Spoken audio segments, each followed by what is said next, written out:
সাতখোলা বাস ভ্রমণ করব আর চট্টগ্রামের নয়নাই বেরাম মনোমুগ্ধকর পাহাড়ি লোকেশনগুলো দেখব। দেখতে দেখতে আমরা চলে যাব পতেঙ্গা সি বিচে কর্ণফুলী টার্মিনালের পাশে। তো সুপ্রিয় দর্শক, আসসালামু আলাইকুম রহমতুল্লাহ বরকাত। আমি এখন চট্টগ্রাম শহরে টাইগার পাস নামক মোড় থেকে সাতখোলা বাসে চললাম।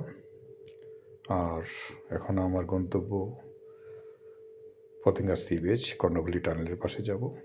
যেতে যেতে আপনারা দেখানোর চেষ্টা করব পাহাড়ি লোকেশনগুলো, মনোমুগ্ধকর দৃশ্য।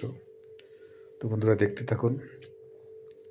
আশা করি ভিডিওটা না টেনে শেষ পর্যন্ত দেখবেন। আর বলে রাখা ভালো, এটা আমার প্রথম পর্ব। দুটি পর্বে ভাগ করে আমি ভিডিওটা করেছি। দ্বিতীয় পর্বটা দেখার আমন্ত্রণ রইল, এটা শেষ করবেন। তো বন্ধুরা, দেখতে পাচ্ছেন কত সুন্দর নয় এবার পাহাড়। আমার মতো অনেকেই ভিডিও করছেন এবং দেখছেন শহরটা ঘুরে ঘুরে। তো বন্ধুরা, ভিডিওটা ভালো লাগলে অবশ্যই লাইক শেয়ার করবেন আর কমেন্টে অবশ্যই জানাবেন কেমন লাগলো। আর আমার পেজটা ফলো দিয়ে আমার পাশে থাকবেন, আমাকে উৎসাহ দেবেন নতুন নতুন ভিডিও যেন আমি তৈরি করতে পারি আপনাদের জন্য। আর যদি ইউটিউব চ্যানেলে দেখে থাকেন, অবশ্যই বলবো আমার ইউটিউব চ্যানেলটা সাবস্ক্রাইব করে নেবেন। তো বন্ধুরা, দেখতে থাকুন। দেখছেন খুব সুন্দর পাহাড় ডান পাশে, উপরে নীল আকাশ, খুবই মনোমুগ্ধকর দৃশ্য।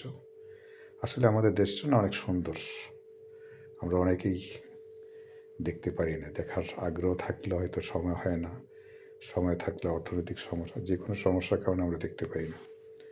তো আমি বলবো আমাদের দেশটা অনেক সুন্দর।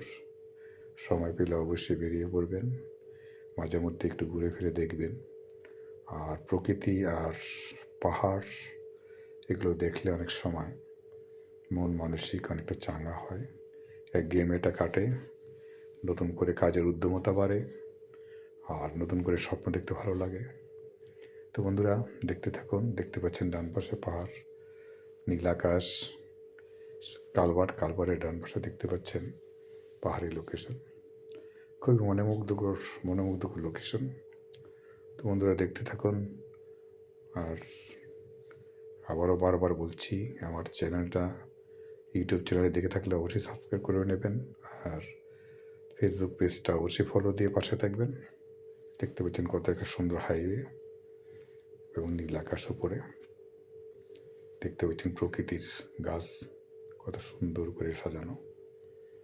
তো বন্ধুরা, দেশকে ভালোবাসবেন, দেশ ভ্রমণ করবেন আর দেশের জন্য করার কিছু চেষ্টা করবেন। দেশের জন্য করার জন্য সবাই মিলে দেশটা গড়ব, দুর্নীতিমুক্ত সমাজ গড়ব এবং গণসচেতনতা অবশ্যই গড়ে তুলব, যেন অসঙ্গতি অনিয়ম কোথাও না থাকে।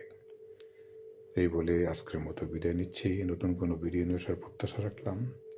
সেই পর্যন্ত সবাই ভালো থাকবেন, সুস্থ থাকবেন, দেশকে ভালোবাসবেন। আল্লাহ হাফেজ।